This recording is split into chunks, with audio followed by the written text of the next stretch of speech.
নমস্কার বন্ধুরা, মধুমিতা ডেলি ডায়েরিতে আপনাদের সবাইকে স্বাগত। নতুন একটা রান্না নিয়ে চলে এসেছি। এখানে চিংড়ি মাছ নিয়েছি। আজকে চিংড়ি মাছের ঝাল করে নেব। তা কিভাবে করে নিচ্ছি সেটা আপনারা দেখতে থাকুন, আমার পাশে থাকুন। চিংড়ি মাছগুলোকে আমি নুন হলুদ মাখিয়ে নিয়েছি, ধুয়ে নিয়ে এবার এগুলো কড়াই বসিয়ে দিয়েছি।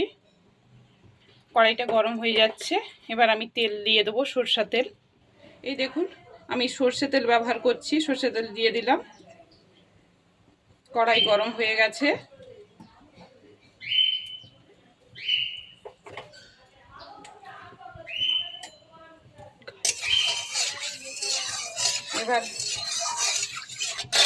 এবারে দিয়ে দেবো চিংড়ি মাছগুলো।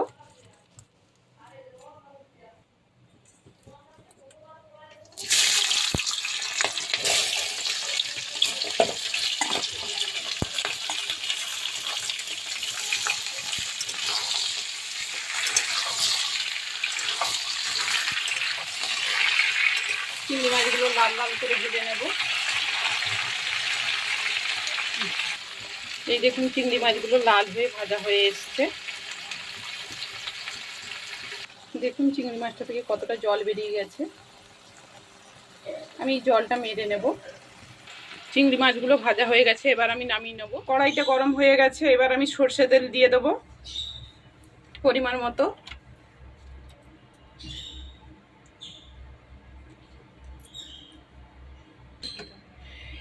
এরপরে দিয়ে দেবো, তেলটা গরম হয়ে গেছে, এরপরে দিয়ে দেবো পেঁয়াজ বাটা।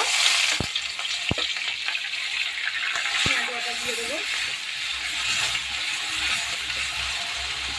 পেঁয়াজ বাটার সঙ্গে রসুন বাটা দিয়ে দেবো।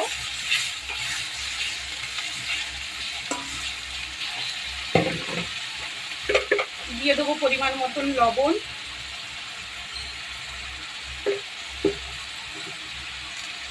হলুদ,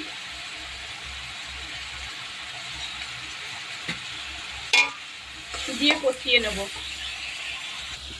ভালো করে কষিয়ে নেব। একটু ভাজা ভাজা হয়ে গেলে তাহলে পেঁয়াজ আর রসুনের গন্ধটা চলে যাবে। এরপর দিয়ে দেব আদা বাটা আর টমেটো বাটাটা।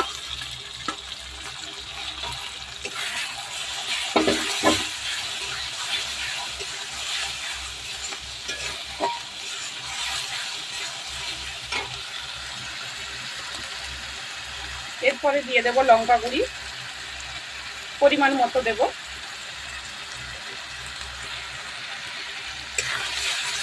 সব কিছু একসঙ্গে মিশিয়ে নিয়ে কষিয়ে নেব।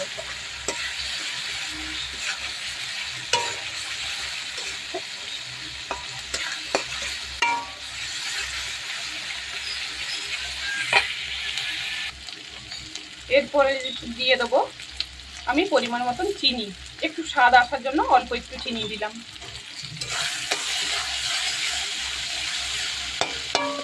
এরপরে দিয়ে দেবো চিংড়ি মাছগুলো।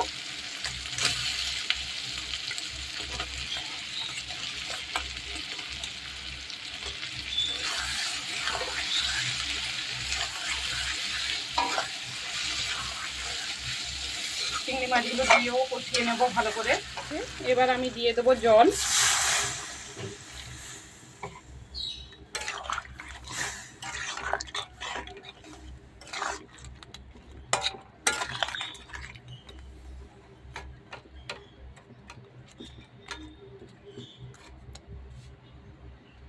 এরপর আমি ঢাকনা দিয়ে দেব।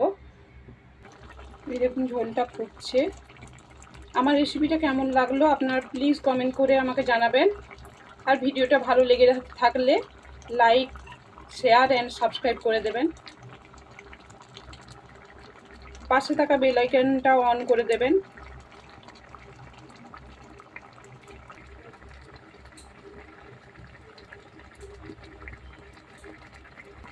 দেখুন আমার ঝালটা হয়ে গেছে। এবার আমি নামিয়ে নেব।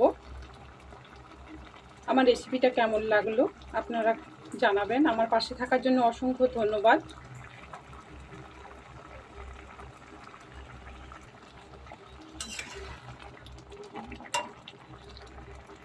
এবার আমি গ্যাসটা অফ করে দেবো।